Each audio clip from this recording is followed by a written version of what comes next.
இன்றைய தினமலர் செய்தியில் கலிபோர்னியாவில் கிறிஸ்தவ மற்றும் முஸ்லிம் கவுன்சில்கள் இணைந்து நடத்திய கருத்தரங்கில் இந்து மதத்தை ஆயுதமாக்குதல் என்ற தலைப்பில் கருத்தரங்கு நடத்தியதற்கு அமெரிக்கா இந்து அமைப்புகள் கண்டனம் தெரிவித்துள்ளன.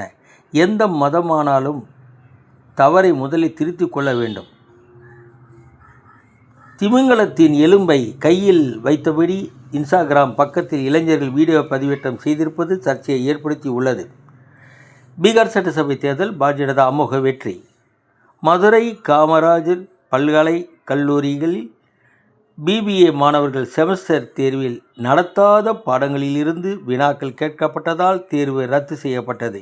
இதற்கு அதிகாரிகள் கூறும் காரணம், வினாக்கள் குறித்து சிறப்பு ஆசிரியர்கள் குழு மூலம் பரிசீலனை செய்ய வேண்டும். ஆனால் அவர்களுக்கு மதிப்பூதியம் வழங்காததால் பரிசீலனை செய்யவில்லையாம். வெட்கக்கேடு. வணக்கம்.